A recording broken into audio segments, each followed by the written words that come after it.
I'm sorry about that. I think it was on mute. Maybe I'll quickly uh, repeat what I have said.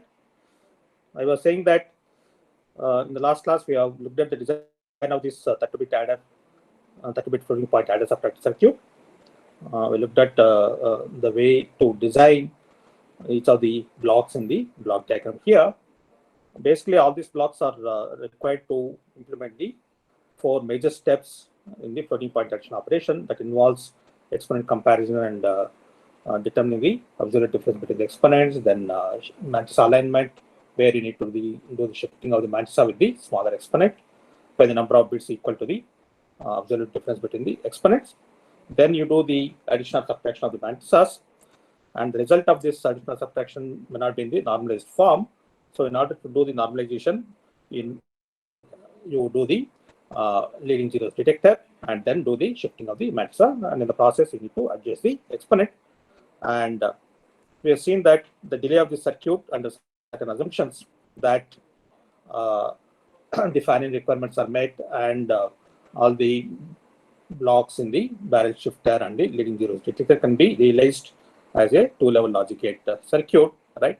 The delay of the circuit turns out to be 35 tau, which is about twice the delay of the 32-bit integer adder or subtractor, right, using the 4-bit CLAs. So floating point addition operations are more time taking than the integer addition subtraction operations, right? And this we have done it for the case where the exponents of the two operands are not the same, and of course we are dealing with the normalized numbers.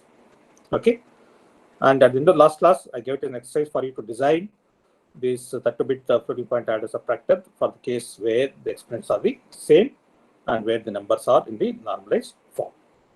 So I'm not sure how many of you have done that. I'll quickly give the circuit and we'll have a quick look at that before we go on to the design of the next circuit. Are there any questions on the circuit that you have seen so far?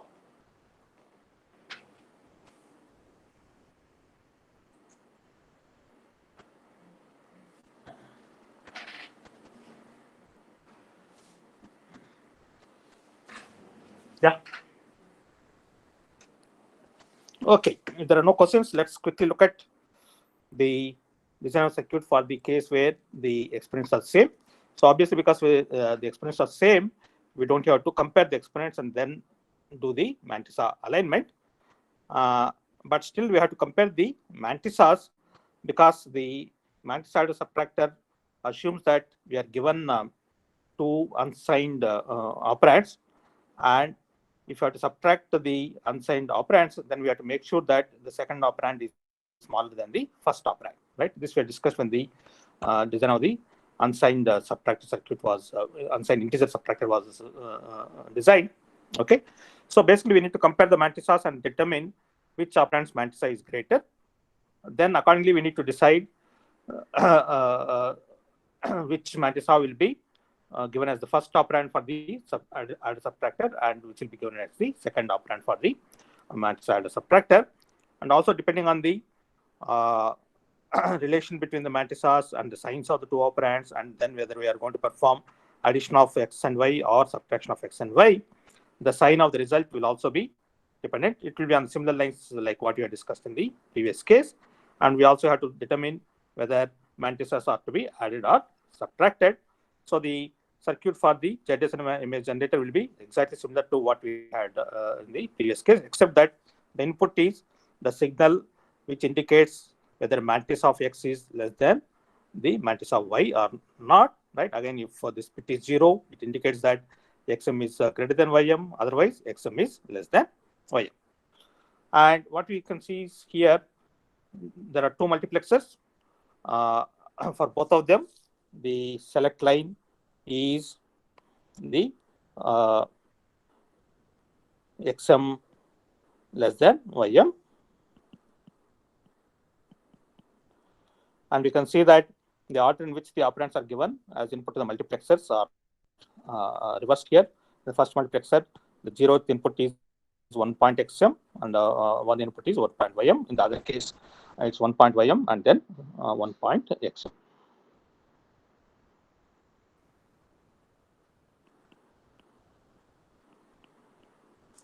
Okay. So it ensures that if the matrices have to be subtracted, then the second matrix is always smaller than the first matrix, and then we perform the matrix addition or subtraction depending on the signal the MES takes. And once the result of this matrix addition subtraction is available, which is what we are calling as the SM, again this is going to be a 25-bit entity, similar to what we had in the previous case. Again, we need to do the normalization because the result of this matrix addition subtraction may not be in the normalized form, and accordingly we have to adjust the exponent. So here also we'll have that leading zero detector and the barrel shifter. I'm not giving all the details. I am just making a note here that the result normalization is same as the in the case of the XC not equal to YE, right? So we have to do the leading zero detection. That number of leading zeros is what is called as the D, and then we have to shift the SM by so many number of bits in order to get the normalized matrix, right? And also we have to do the adjustment of the exponent, and because both the operands have the same exponent here, the Z will be related to the exponent. Let's say I take the XE, then it will be Z is equal to XE plus 1 minus D. Okay. So this part will be similar to what we have in the previous case. And I have marked the timing analysis here. You can check the details. It's fairly easy, right? Basically, the first matrix subtractor here, to determine whether XM is less than YM or not, we need a 23-bit subtractor. Again, assuming that it's built using the 4-bit borrow locate subtractors. You can verify that the output of this subtractor, that is borrow into the most significant bit, will be available at 13 tau, right? And accordingly, this MES signal will be available at 15 tau. And the inputs to the matrix subtractor are all available at 15 tau. Then we perform this matrix addition subtraction using the 4-bit CLA-based adder, right? We have seen in the last class that this module takes 15 tau, so the SM will be available at 30 tau. Then we do the normalization where we have the leading zero detector, then the barrel shifter, then the exponent adjuster, and again you can cross-check that the outputs will be available at 38 tau to get the exponent of the Z, and 34 tau will be the delay at which the matrix of the Z will be available. Okay, so I given the diagram here. You can please go ahead and check it, right, and also do the timing analysis and make sure that the numbers given are correct here. Okay, so this XC equal to YE turns out to be a much simpler circuit than the case of the XC not equal to YE. Okay, yeah. Are there any questions about that?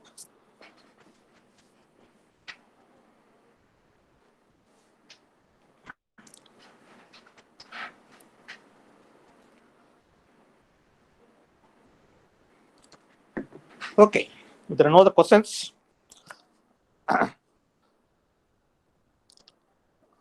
we'll go ahead with the next topic. Again, please take it as an exercise to design this floating point adder subtractor for the 64-bit representation of the floating point format, right? That is the double impression floating point format. Please design a circuit for XC not equal to YE and determine its delay. So I'll leave it as an exercise for you. Okay. Those who work out can check the answers with me later. Okay. Yeah. So now let us go ahead and see how we have to design a circuit for the multiplication of the floating point representations of the real numbers. As it turns out, the design of the circuit is much simpler than the design of circuit for the floating point addition subtraction, because the number of operations that we have to do is less here. Okay, and they are more straightforward. So basically, this floating point multiplier circuit will take two operands X and Y as input. Both of them are assumed to be in the floating point standard, and the circuit has to produce the result Z also in the floating point format. So first we'll look at for the case of the single precision floating point data. So X and Y will have this sign, then the mantissa and the biased exponent. So from which we can get actually the value of the X and Y, and we need to come up with the representation of Z basically we need to determine what is the sign ZS and what is the mantissa fraction ZM and what is the biased exponent Z. Okay, and then we put all of them together. That gives the representation of the Z.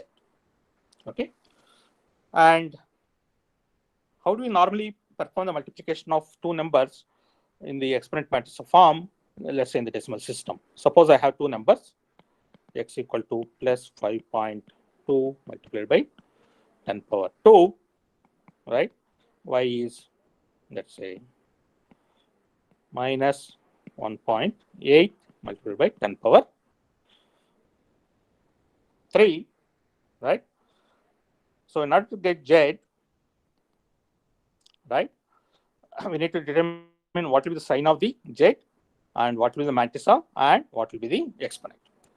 So whenever the numbers are of opposite sign, the Z will have negative number, right? So it's very obvious that ZS is simply XS exclusive or YS, because whenever both the signs are same, Z is going to be positive, otherwise it's negative, right? Now, when you multiply these mantissas,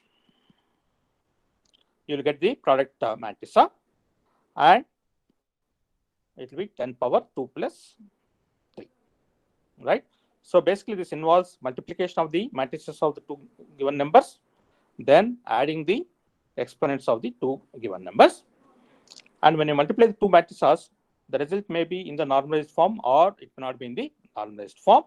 Okay, let's say in this case it may be in the normalized form. Instead of 1.8, if I have, let's say, 3.8,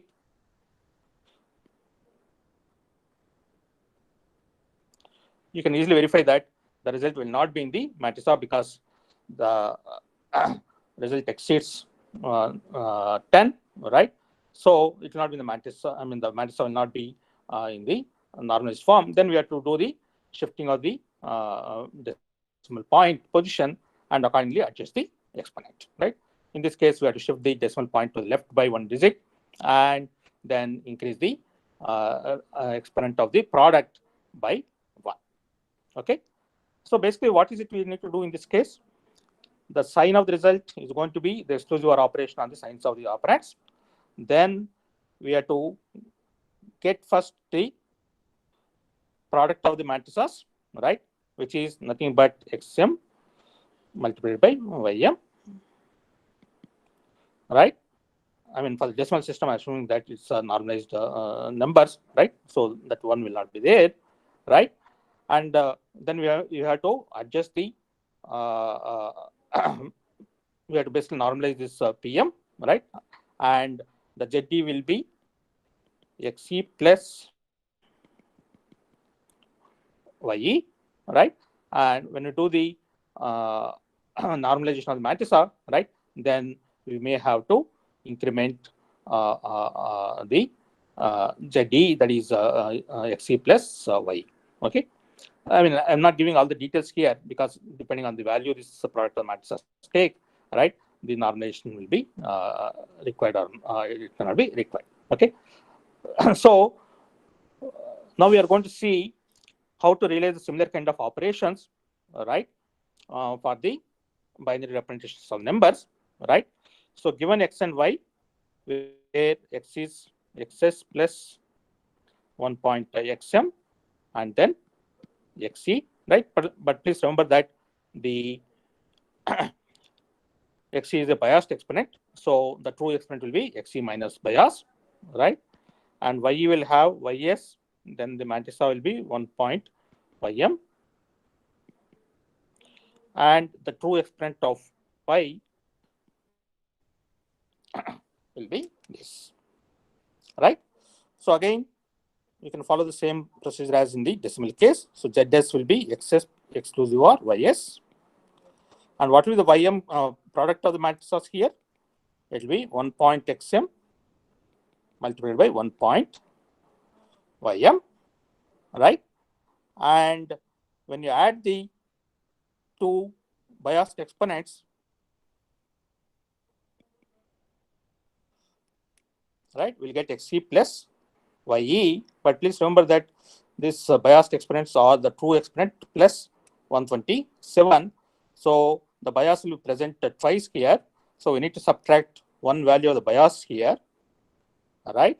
So that the resultant will be in the biased form, right? So basically, we need to add the two exponents which are in the biased exponent form, right? And then subtract the bias, right? And if there is no alignment, I mean, if there is no normalization to be done on the PM, right, then ZD will be this, right? However, if we have to do the normalization, then this ZD will be obtained by performing the adjustment on the value of this XC plus YE minus 127. And in general, this will be bias value, right? If you are going to design circuit later for 64 bits, right, we have to remember that ZD is XC plus YE minus bias. Okay. Now I want you to tell me what is the range of PM. I want you to note what is the range of values for 1.xm or 1.ym, and then tell me what will be the range of values for PM.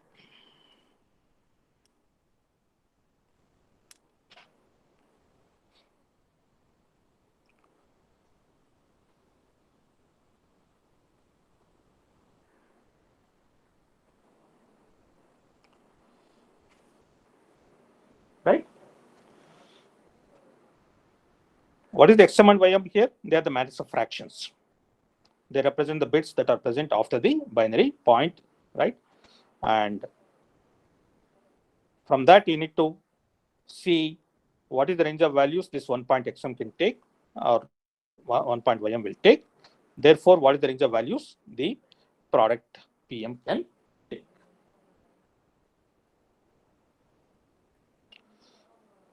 Okay.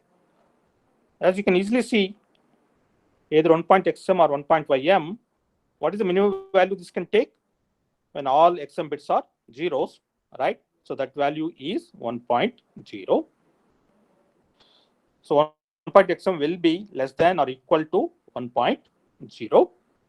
And what is the maximum value this xm can take? That is when all the bits in the matrix of fraction are ones, right? That is 1.111, so on 1, right? And this is actually nothing but 2 minus 2 power minus 23 in this case, right? So this is going to be less than 2.0. So we see that both 1.xm and 1.ym are greater than or equal to 1 and less than 2.0. So what will be the PM? So when you multiply two entities which are in the range 1 to less than 2, that is they are greater than or equal to 1 and less than 2.0, what will be the range of PM? What is the minimum value the PM can take? That's when both 1.xm and 1.ym are equal to 1.0. So in that case, the product will be 1.0, right? And what is the maximum value the PM can take? Because each of these 1.xm and 1.ym is less than 2, right? The product of these two entities will also be less than 2 multiplied by 2. So it will be less than 4. Okay. What is the number of bits for 1.xm? It's 24 bits. So this PM will be a 48-bit entity, right? So if I call the bits as P47, P46, P45, and so on, P0, right? Where will the position of the binary point? It's easy to see that the binary point is between P46 and P45, because let's say if you're multiplying, I mean, this 5.2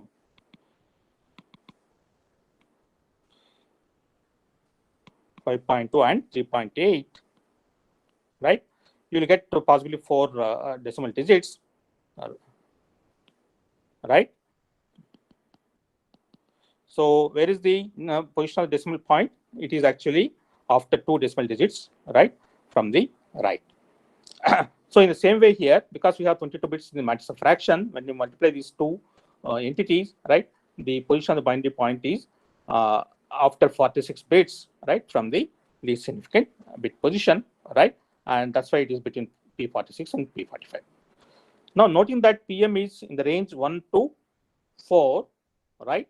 What are the values this PM can take? Whenever it is between 1 and 2, right, it will be 1, 0,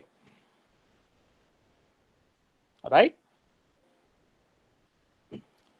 Or, sorry, if it's between 1 and 2, what are the values it can take?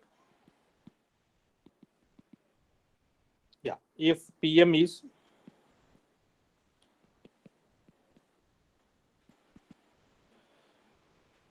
greater than or equal to 1 and less than 2, right, then you can easily verify that this will be, sorry, 0, 1 point something, right? If PM is greater than 2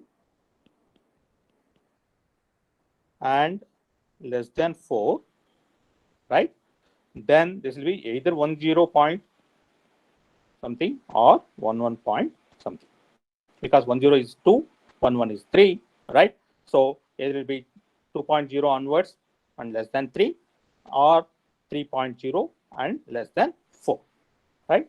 So basically we see that the P46 and P47 will take either 0, 1 or 10 or 11, right? And what is the normalization that's involved in this case? In the first case, there is no normalization required, because already the binary point is such that there is a single one to the left of the one, right? And what is the ZM in this case, right? So if PM and P47 and P46 are 0, 1, right, what will be the ZM in this case? It will be starting at P45 and it will continue up to P23, because we require 23 bits, right? So we start from the first bit after the binary point and then take the next 23 bits. When it is 10 or 11, we need to shift the left binary point to the left by 1 bit, right? And what will be the ZM in this case? Because we are shifting the binary point to the left by 1 bit, right? So the fraction will start at P46 and then it will be up to P24. And what will be ZD in this case? If P47, P46 are 0, 1, ZD will be simply XE plus YE minus bias, because we are not doing any adjustment of the exponent, because already the binary point is in the correct position, right? In the case of P47, P46 or 10 or 11, right, we are shifting the binary point to the left by 1 bit, right? So the ZD will be XE plus YE minus bias plus 1, right? So we see that the normalization is much simpler in the case of this multiplication process, because we note that the product of the mantisas will be in the range 1.0 to less than 4.0, right? And accordingly, we need to shift the binary point maximum to the left by 1 bit position. And whenever we do that shifting, right, we have to increase the exponent by 1, right? So now we need to come up with a circuit which will do all these operations, right, and perform the multiplication of the two floating point operations of numbers. Okay, yeah. Are there any other questions?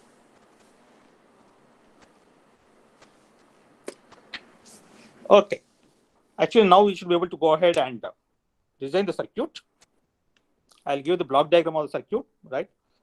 Then I want you to do the timing analysis for this circuit. So what is the first thing that we need to do? We need to perform the multiplication of the mantisas.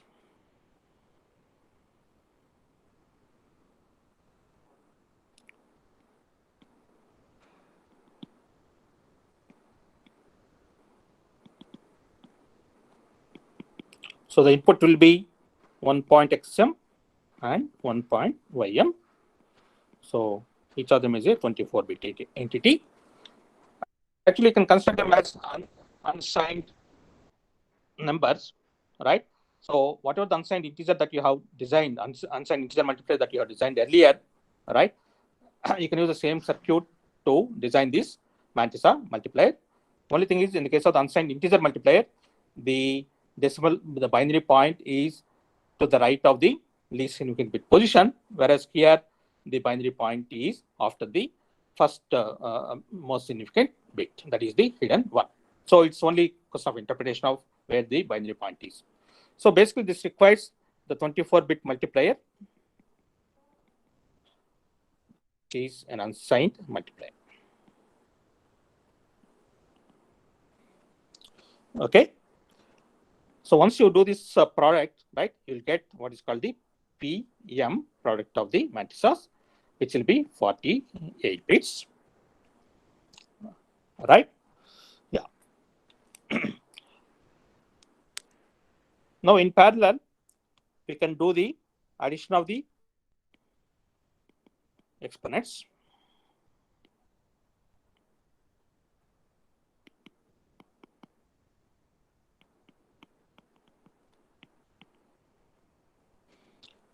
The 8-bit adder, right? So this gives us xe plus ye.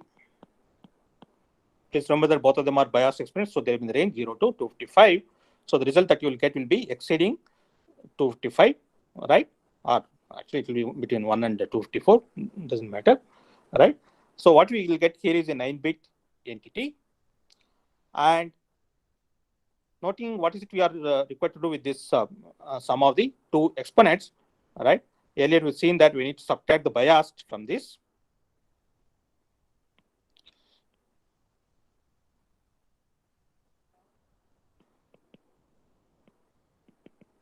So we gave the bias value as input. So in the case of the 32-bit floating point format, the bias value is 127, right? So then we need a 9-bit subtractor,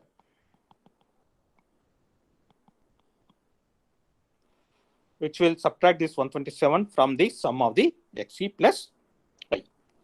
But noting from the previous discussion, our ZD can be either xe plus ye minus bias, or it can be xe plus ye minus bias plus 1. What we can do is, we can in parallel perform these two subtractions, right? One is subtracting only the bias, and other one is, yeah, what is this one here? Xe plus ye minus bias plus 1. It is same as xe plus ye minus bias minus 1, right? So here we can give bias minus 1, which in this case happens to be 126.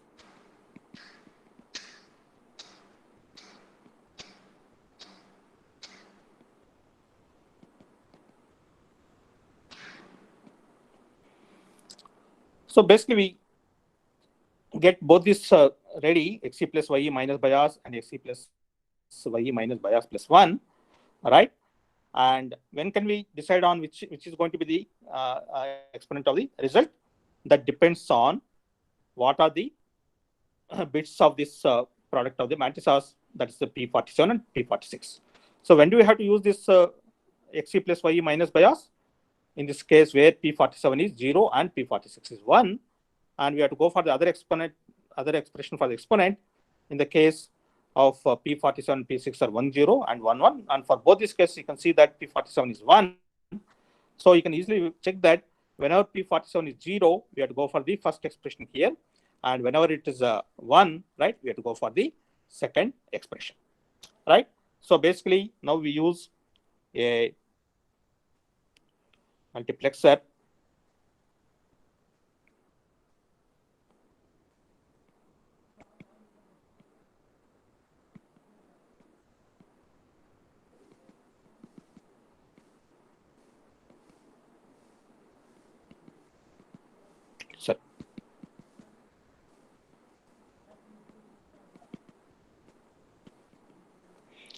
So what is the select line for this multiplexer?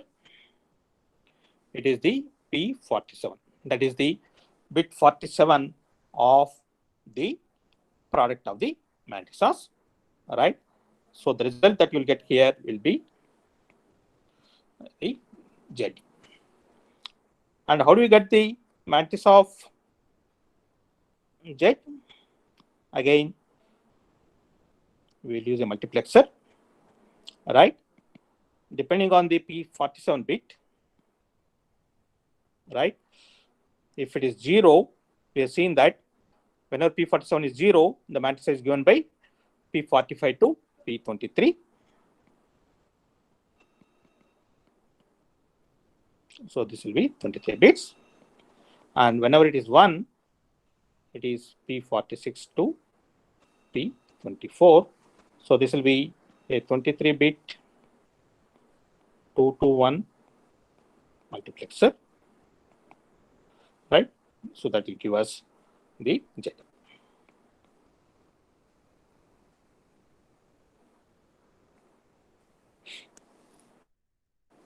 Okay. So basically, this circuit turns out to be much simpler, though it's performing the multiplication of the real value numbers in the floating point format. So what all we are doing is, we are doing the computational product of the matrices, right? And then once we get the product of the matrices, right, we have to do the normalization. And the normalization is also a simple process. We have to look at the 47th bit of the product, right? And accordingly decide which bits of the product will go as the matrix of fraction. And meanwhile, we have to get the exponent.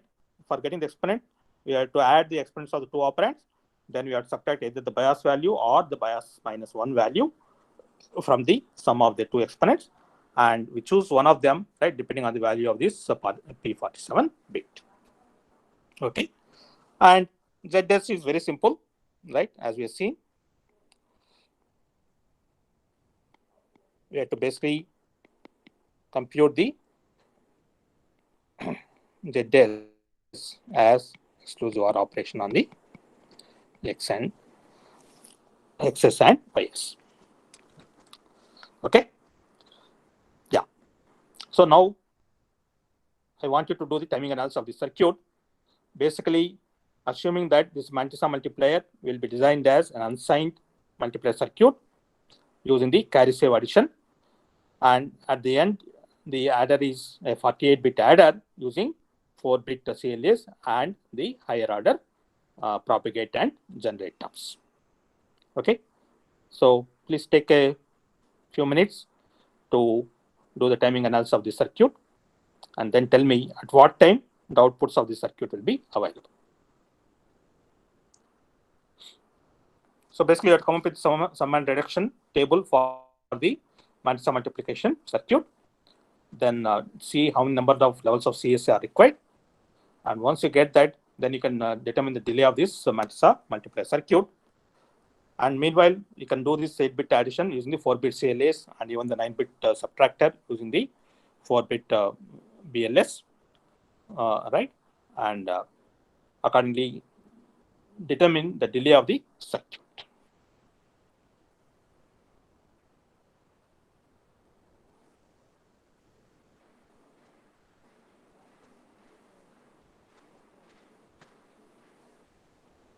Yeah, please go ahead and do the timing analysis of the circuit.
Now, once you get the delay of the circuit, please let me know.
Okay, I hope you are on the way to do it. I'll just give you some clues here. When you do the building on the CSA reduction table, sum and reduction table for the 24-bit unsigned multipliers, right? You can check that you'll have 7 levels of CSA. So you'll have the PP generation, partial product generation of the two entities to be multiplied here, then the 7 levels of CSA. Then you'll have a 48-bit adder to be used using 4-bit CLAs.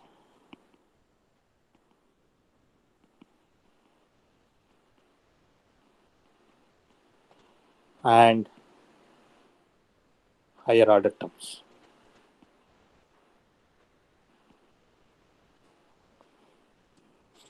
Right? So let me just quickly tell you what is the time taken for each of these. So the paper generation will take 1 tau, right? 7 levels of CSA will take 14 tau. And this 48-bit adder, if you remember the expression, right? It is 2 times the number of bits to be added. So in this case, 48 divided by 16 plus 6, right? So this happens to be 12 tau. Okay. So the PM will be available at 1 plus 14 plus 12, 27 tau. Okay. Meanwhile, when you add these two exponents, 8-bit adder using the 4-bit CLAs, right? So this will take 6 tau, right? Because if you remember, it's 2 times the number of bits, 8 by 4 plus 2, right? So that gives you 6 tau, right? And when you implement this 9-bit subtractors using the 4-bit CLAs, right? Again, it is, 4-bit BLS.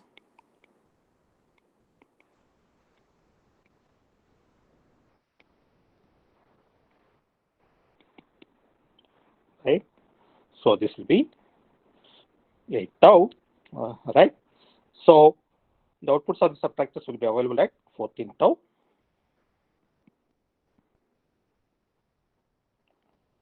Okay.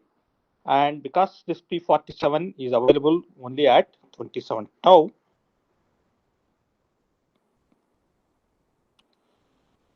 so the outputs of this multiplexer will be available 2 tau after that, right? So the output of circuit will be available at 29 tau. Of course, this will be available at 1 tau itself. So basically, we see that the 32-bit floating point multiplier takes a delay of 29 tau. What is interesting is that, right, it takes approximately the same time as the floating point addition subtraction circuit, right? We have seen that it takes 35 tau, but here we have used this Mantis adder using only 4-bit CLAs. Maybe if you use the higher order terms, that the circuit will have a lesser delay, then actually it will be more or less comparable with the delay of the multiplier circuit. All right. And all of this is happening mainly because we are dealing with a smaller entity of the addition here, right? Whereas there we are talking about 32-bit addition or subtraction, whereas here we're talking about the 48-bit addition finally, right? But the rest of the operations are happening in parallel, okay? So the total time taken here is 29 tau, right, which is more or less of the same order of the time the floating point addition or subtraction takes. Whereas if you look at the unsigned integer multiplier of 32 bits, that takes much more time than the 32-bit addition of the unsigned integers, right?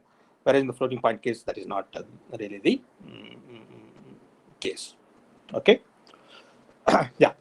Are there any questions about that? Okay. Good. Very good. Okay. Fine. So now you are in a position to design a circuit for the floating point multiplication, right? And again, I will leave it as an exercise for you to design circuit for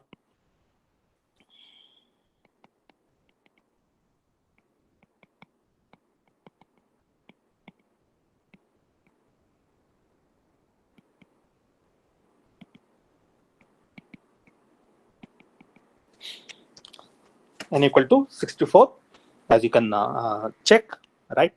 Uh, the design is going to be similar, except the specifications of the circuit blocks will be different, and also the timing analysis will be different. So please take it as an exercise, and then uh, do the timing analysis, and then determine how much time it takes. Okay.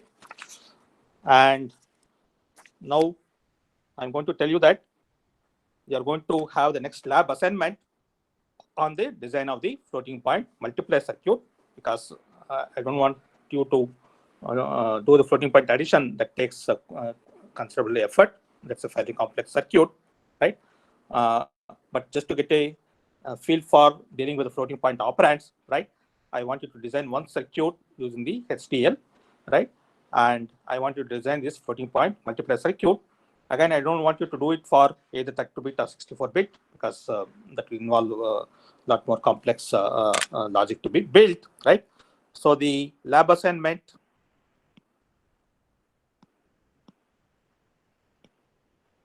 six, I'll send the details by email from the model, right? So the lab assignment 6 is going to be the design of 16-bit floating point multiplier circuit. Okay. And in order to facilitate the usage of the module that you built earlier, we will assume that the 16 bits representation will have the sign bit, right? Then the exponent will be 8 bits. Again, it will be a biased exponent, right? And the mantis of fraction will be 7 bits. Okay. So basically, you need to design the 16-bit floating point multiplier circuit on the similar lines, except this mantis multiplier will be an 8-bit multiplier circuit, because 1.xm will be 8 bits, because the mantis of fraction is 7 bits, right? So you need to design the 8-bit, or you need to use an 8-bit multiplier circuit of unsigned operands, which you already have done in one of the previous assignments, right? So you can take that module and then build the rest of the circuit as given here. That is the circuit for the addition of the exponent, then subtracting the biases, right? And once you get the result of this mantis multiplier circuit, right, then you do the normalization and adjust the exponent, right, using these two multiplexers. So accordingly, here both the multiplexers are going to be 8-bit 2-to-1 multiplexers. Again, we have already designed this 8-bit 2-to-1 multiplexer, right? So you can make use of that. Okay. So you should not have any difficulty in designing this 16-bit floating point multiplier circuit. This is not a standard format. This is the format that we are specifying only for the purpose of the assignment, right? Saying that the 16 bits will be used with 1 bit for sign, and the 8 bits for the biased exponent, and the 7 bits for the mantis fraction, right? So please do this lab assignment. And because it was announced that the first of October to 5th of October will be non-instructional week or non-instructional period, right? So you will have time of about 2 weeks to submit this assignment 6, right? So the deadline will be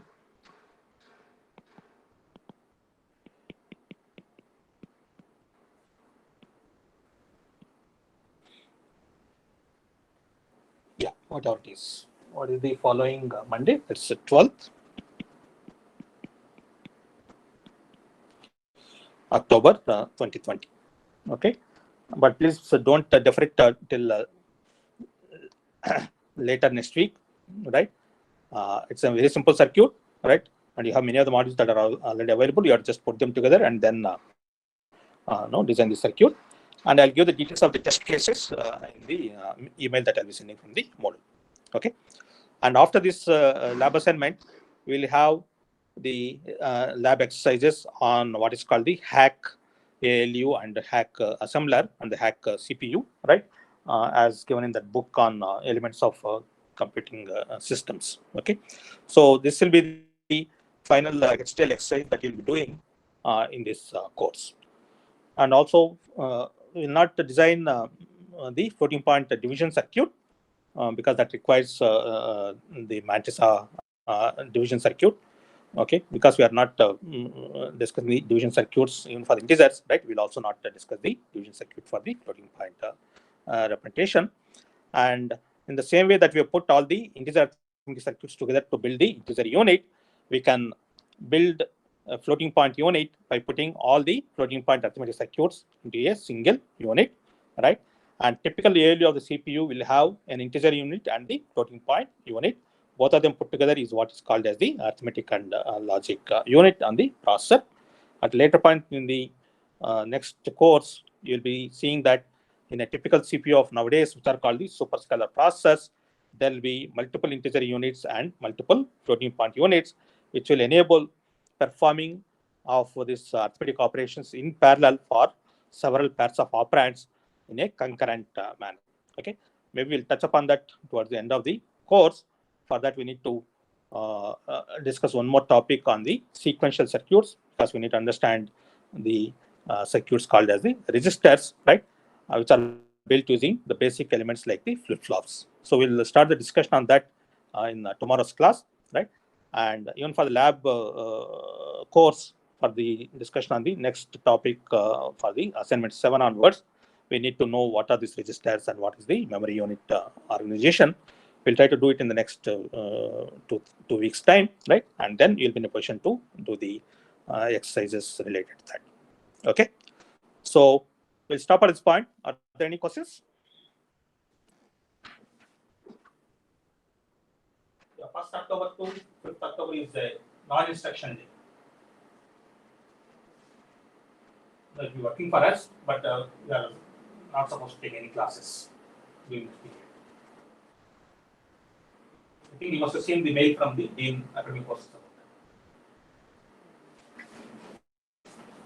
The impression is that all of us are very tired with these online classes, right? So they want us to give a break for both the students as well as for the faculty, right? So we'll not have any online classes from 1st to 5th of October. How many my assignments are going to be there in the lab? Maybe 10. Yeah, we'll have 10. Okay. After October 12th, we'll have one assignment more or less every week, right? And we have 4 assignments. Any other questions? So there is no lab class today. Oh, sorry. Maybe I'll just repeat. There are likely to be totally 10 assignments. Okay. So what is given today is the assignment 6.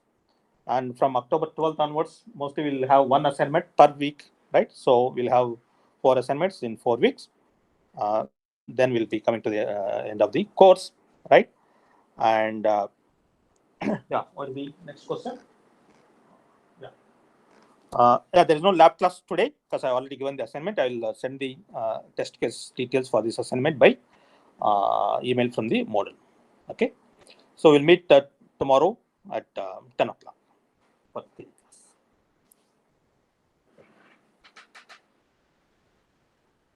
Why are you so bothered about marks distribution, Ujjal?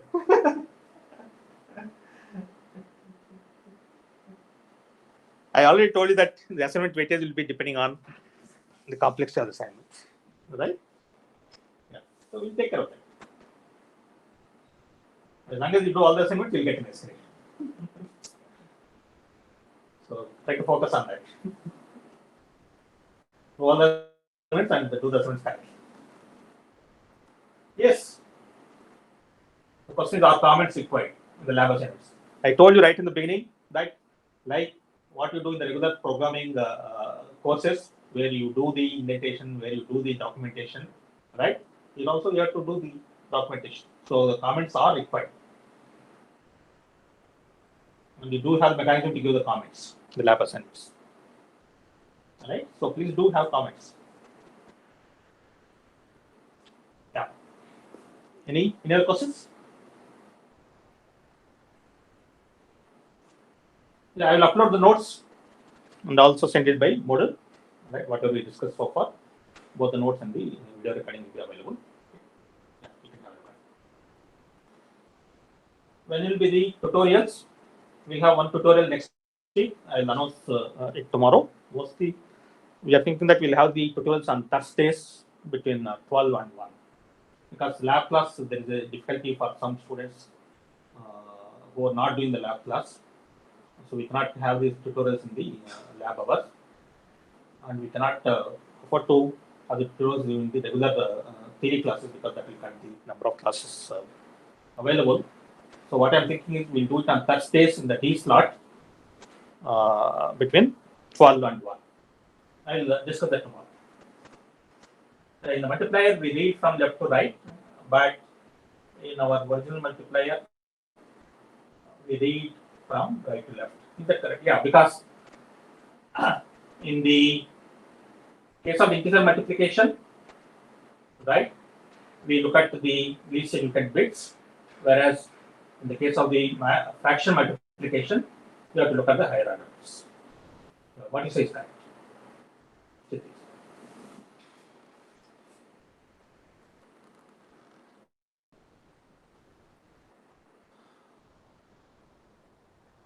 Yeah, we can do that, but only thing is we need to compensate the tutorial classes with extra class on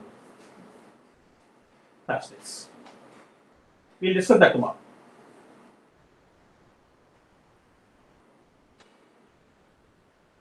What are the basis for assignments?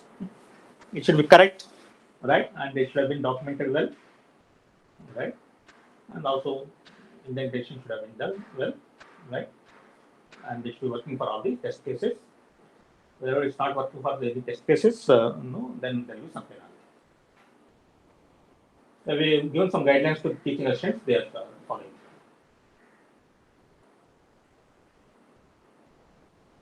And of course, we expect that people don't copy. Again, some instances of copying have been brought to our attention. We'll take whatever the action is.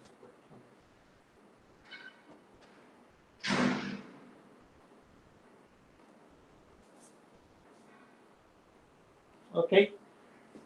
Yeah. Any other questions?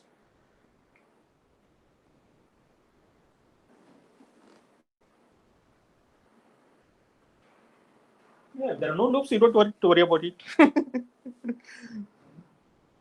If there are any loops, you just do the indentation. Otherwise, it's fine. Yeah.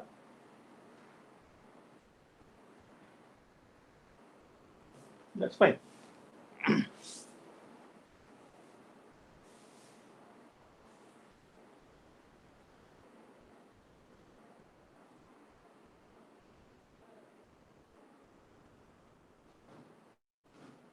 Yeah, if the whole code is only one block, there is no need for indentation.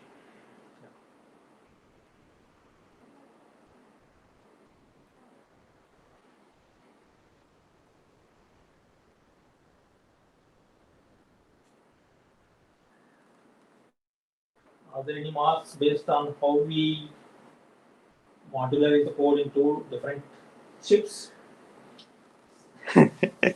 See, you're all programmers, right? You are doing so many programming assignments, right? So the modularization obviously will help, right? See, you should write the code in such a way that it's easy for anyone who are looking at the code to follow. That's why I said that any programming discipline that you've been following in the other courses, you need to follow for this course as well.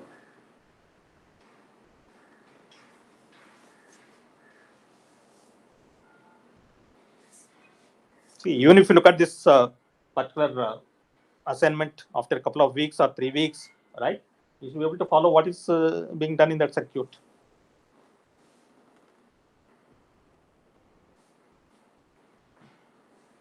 Okay, good. Yeah, we stop at this point.